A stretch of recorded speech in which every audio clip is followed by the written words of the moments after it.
想像してみてください。1980年代半ば、日本の音楽シーンの頂点に君臨する巨大なレコーディングスタジオ。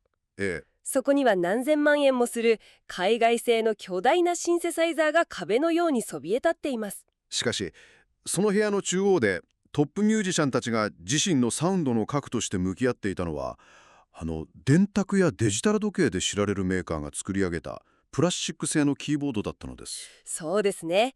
計算機メーカーが音の職人たちが集うプロの制作現場という深く、そして過酷な海へ単身で乗り込んでいった。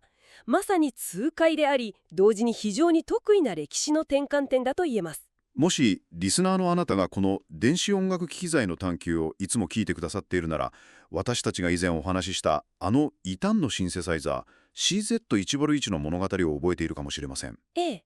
高嶺の花だったデジタル技術をストリートやアマチュアの手に解放したという見事な価格破壊、つまり下克上でしたね。はい。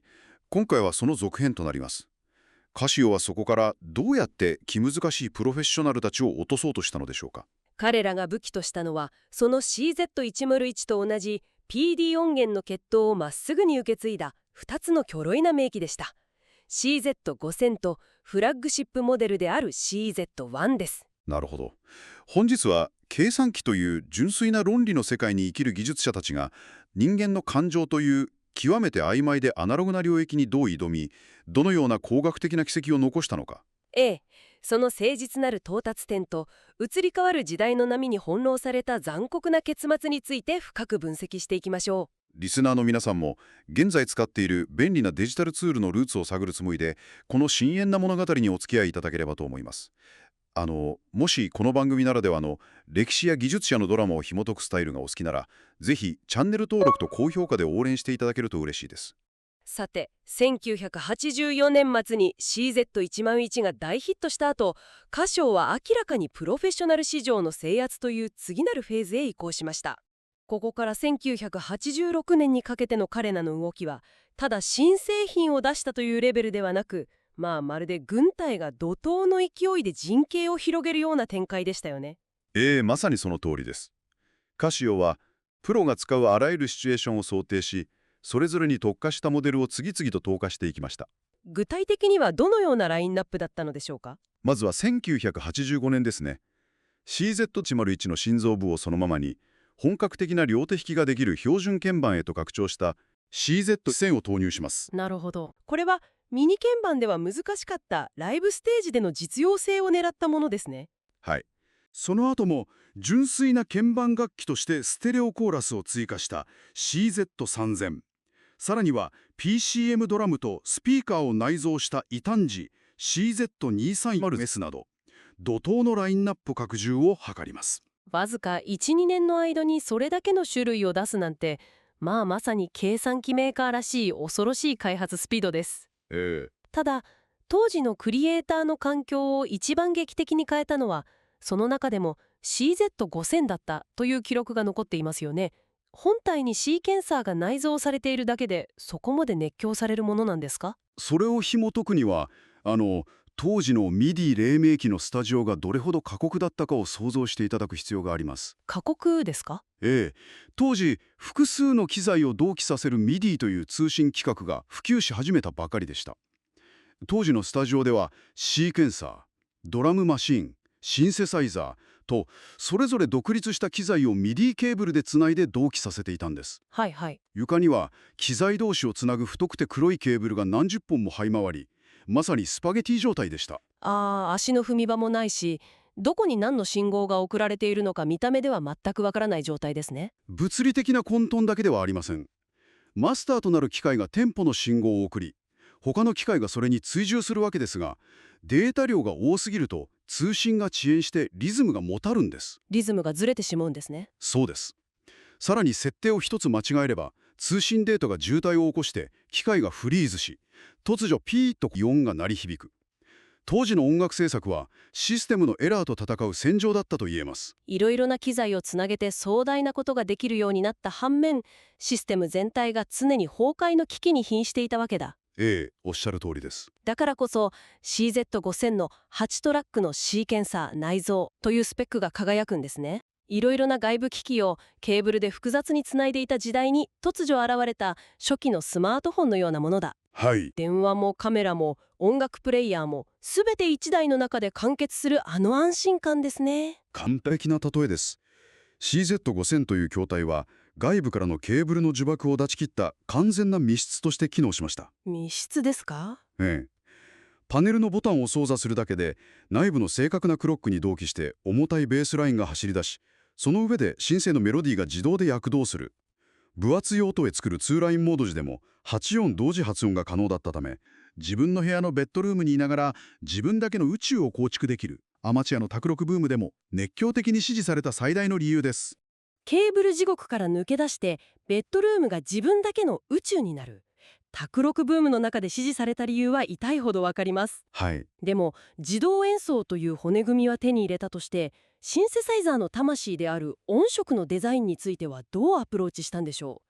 計算機メーカーの彼らが普通の楽器メーカーみたいに直感的なつまみを用意したとは思えないんですが。一般的なシンセではアタック、ディケイ、サスティーン、リリースという ADSR の4要素で音の時間的変化を設定します。はい。鍵盤を押してから音が最大になるまでの時間や、離してから消えるまでの余韻を直感的なスライダーで決めるお決まりのルールですよね。そうです。シンセを触る人なら無意識に手が動く部分ですが、カシオはそれを完全に否定しました。否定したんですか？ええ。ピッチ、波形、音量という3要素すべてに対して変化するスピードであるレートと到達する数値であるレベルをそれぞれ最大で8段階も個別に設定するという極めて工学的なプログラミング方式を採用したんです。ちょっと待ってください。ピッチも波形も音量も全て8の座標点で管理するってことですか？はい、その通りです。小さな液晶画面を見ながらひたすらプラスマイナスのボタンを押して数値を入力していく。まるで数学の授業で複雑な関数のグラフを延々と描かされているみたいだ。音楽的な直感とは真逆のアプローチですね。しかし、その論理的なアプローチを取ったからこそ、他の機材では絶対に不可能な、時間とともにじわじわと複雑に変化していく前衛的な音色が生み出されたのです。グラフを描くような苦労の先に誰も聞いたことのない音の波形が待っていたわけだ。特に評価が高かった音ってどんなものだったんですか？代表的なのは、リングモジュレーションを活用したサウンドです。リングモジュレーション。ええ、これは2つの異なる波形の周波数を掛け合わせる演算処理によって元の波形には存在しない非整数倍音を発生させる技術です。なるほど。これによりライバルであったヤマハの FM 音源にも引けを取らない冷徹で鋭利な鐘の音や金属がぶつかり合うような無機質な打楽器の音を高精細に作り出すことができました。波形を掛け合わせる計算式から生まれるデジタルならではの冷たく美しい響き。いかにも工学的な美しさですね。さらにラインセレクト機能で音を分厚くし、デチューン機能によって2つの波形のピッチをほんのわずかだけずらす手法も多用されました。ピッチをずらすんですね。波形の周期が微妙にずれることで生じるうねりを利用して外部のエフェクターに頼ることなく本体の内部演算だけで重厚で極上のコーラス効果を生み出していたんです。ハードウェアの内部だけでそこまで緻密な計算を行い音を完結させてしまう、まさに計算機屋の狂気と執念ですね。しかしこの CZ5000 にも現場のトッププロたちからシビアな声が突きつけられたそうですね。プレイヤーの楽器として致命的な弱点がありました。ベロシティがないという点です。ベロシティ、つまり鍵盤を叩く強さで音に表情をつけられないということですね。はい。どれだけ強く叩いても優しく撫でても計算機にはオンになったという同一の信号しか送られません。まるでタイプライターを叩いているような感情を拒絶される感覚ですね。その通りです。そしてこの要求に対するカシオの回答こそが1986年の夏に登場したフラッグシップ機 CZ1 でした。この CZ1 には待望のベロシティ機能だけでなくアフタータッチも搭載されました。アフタータッチ、鍵盤を押し込んだ後にさらにグッと指を押し込むことでビブラートがかかったり音質が変化したりする機能ですね。はい。そしてここが最も重要なポイントなんですが、カシオは他社の出来合いのキーボードパーツを流用するのではなく、この CZ1 のためだけに自社開発で重厚な専用鍵盤を作り上げたんです。ちょっと待ってください。カシオって計算機メーカーですよね。デジタル回路やプログラミングのプロがいきなり木やプラスチックやバネの物理的な反発を計算する鍵盤そのものの開発に踏み込んだんですか？ええ、途方もない挑戦です。アフタータッチというのはただ鍵盤が沈めばいいわけではありません。指先に全神経を集中させて、プレイヤーがぐっと体重をかけた時、鍵盤がそれに呼応する物理的な重みや抵抗感を介し、そこから音がまるで叫び声を上げるように変化しなければならないんです。人間の感情の余韻という極めて曖昧で数値化しにくいものを物理的な鍵盤という器を用意して必死に受け止めようとしたわけですよね。はい。なんだかすごく不器用でも最高に誠実なアプローチに感じます。まさに不器用なほどの誠実さですね。そしてこの冷徹で精密な数学的サウンドと人間の感情を受け止める重厚な肉体があるトップアーティストの美学と見事に共鳴します。誰ですか？ YMO の高橋幸宏氏です。ここで本当に面白くなるんですよね。出ましたよ YMO。当時の日本の音楽シーンのトップオブトップじゃないですか。はい。彼は単に CZ1 を使っていただけでなく、開発アドバイザーも務めていました。彼はドラマーですから、リズムやタッチに対する感覚が極めて鋭いんです。指先のタッチで表情が変わる、楽器的な表現力が欲しいという彼の要求が、この自社開発の鍵盤には強く反映されています。なるほど。YMO3 回後にリリースされた1986年のソロアルバムでは全面的に使用されました。ドラマーとしての感性がシンセサイザーの鍵盤開発に生かされているってすごく面白いですね。でも、なぜ温かみのあるアナログシンセではなく、このカシオのデジタルシンセを選んだんでしょうか。そこが非常に興味深い視点です。当時のアナログシンセはどうしても回路の不安定さから来る温かみがありました。しかし見方を変えれば、それは勝手に演出を加えてしまっているとも言えます。ああ、なるほど。一方で、カシオの PD 音源が生み出す音は、数学的に正しく純粋である意味で冷たい。つまり、機械側が勝手に感情を押し付けてこないということですか？その通りです。究極に透明なキャンバスだったんです。だからこそ、都会的でモダン、かつ洗練された美学と完璧に合致したんですよ。彼自身が出演した CZ1 の CM 曲であるプロビデンスや名曲ステイクローズを聴けば、その透明感と指先のタッチによるダイナミックな表現が見事に融合しているのがわかります。いやー、最高じゃないですか。数式で組み上げた極上の頭脳に、人間の感情を受け止める自社開発の完璧な肉体をドッキングさせた。さらに、時代のトップを走るミュージシャンという最高のパートナーも得た。はい。これどう考えても大ヒット間違いなしのストーリーですよね。でも今日の冒頭の話に戻ります。なぜこの完璧なフラッグシップ機 CZ1 は商業的に大苦戦を得てしまったんでしょうか。そこには市場の壁とテクノロジーの進化がもたらす残酷な皮肉が潜んでいました。理由は大きく分けて3つあります。3つですか？はい。まず1つ目はブランドイメージの壁です。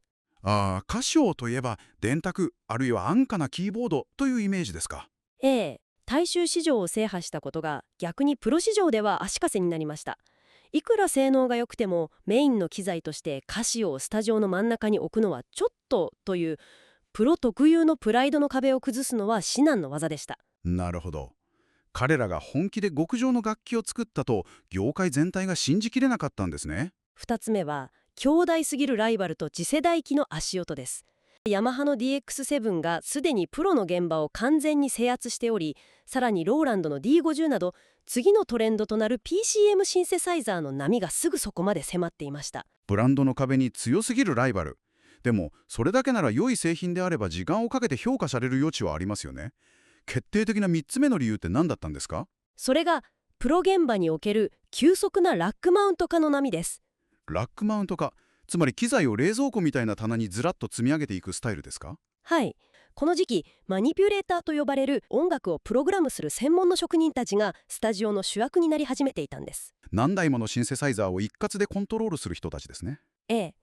彼らにとって大きな鍵盤がついたシンセサイザーを何台もスタジオに並べるのはただスペースを取るだけの無駄でしかありませんでした。なるほど。彼らが求めたのはマスターとなる鍵盤が1台と、あとは音源の頭脳だけが詰まった小スペースな箱型のラックマウント機材だったんです。そういうことですか。カシオのエンジニアたちが血の滲むような努力で人間の感情を受け止める極上の肉体を完成させたまさにその瞬間、時代はごめん肉体なんていらない、頭脳だけ箱に入れてラックに積んでくれと言い出したわけですね。非常に残酷なタイミングです。他社のメーカーは時代の空気を読み、次々と鍵盤のないラック版の音源モジュールをリリースしました。しかしカシオはこの CZ シリーズでプロ向けのラック版を出さなかったんです。なぜ出さなかったんですか？頭脳だけ取り出して箱に入れるなら技術的には難しくないですよね。技術的には可能だったはずです。しかし彼らは自ら開発した CZ 版の鍵盤の完成度にあまりにも強いプライドと愛情を持っていました。はい。その肉体へのこだわりに縛られすぎたがゆえに、容赦なく効率化を求める時代の波に完全に取り残されてしまったんです。最高級の生地で職人が手縫いした極上のオーダーメイドスーツを完成させた途端に、世界中の人が明日から全員スウェットでリモートワークねと言い始めたようなものですね。工学的な誠実さが必ずしもビジネスの成功に直結しないという、本当に胸が締め付けられるような技術史の皮肉です。しかし物語は単なる響きでは終わりません。現在の評価どうなってるんですか？現在の中古楽器市場においてレアな名器として神格化され、世界中のマニアから探し求められています。商業的に苦戦したため生産台数が少なく希少だということもありますが、最大の理由はあの鍵盤です。不器用な計算機屋が作った鍵盤ですか？はい。現代の安価なミディキーボードやパソコン内のソフトウェアシンセサイザーでは、あの時代のエンジニアが情熱を注ぎ込んだ重厚なアフタータッチ鍵盤の弾き心地は絶対に再現できません。ええ。指先に伝わる確かな物理的抵抗感の中にこそ、カシオがプロの海でもがいた証が今も鮮明に息づいているんです。効率だけを求めて切り捨てられたはずの肉体が何十年も経ってから唯一無二の価値として再評価されている。痛快な結末ですね。本当にそうですね。この過酷な海での計算機屋たちの航海はこれで終わりではありません。はい。次回はデジタル音源が抱えていた線の細さという次なる絶対的な課題に対し、彼らが信じられないような狂気の物量作戦で挑むエピソードをお送りします。狂気の物量作戦ですか？しかしその到着点の前に、またしても美しすぎる魔法という残酷な壁が立ちはだかることになります。最後にあなたに一つの問いを残させてください。今あなたが日常的に触れているパソコンやスマートフォンのインターフェースを思い浮かべてみてください。ええ。それらは徹底して効率と利便性だけを極めた脳髄でしょうか？それともあなたの指先のわずかな迷いや言葉にならない感情を不器用なまでに受け止めようとする肉体を持っているでしょうか？次回の探求まで少しだけ意識してみてください。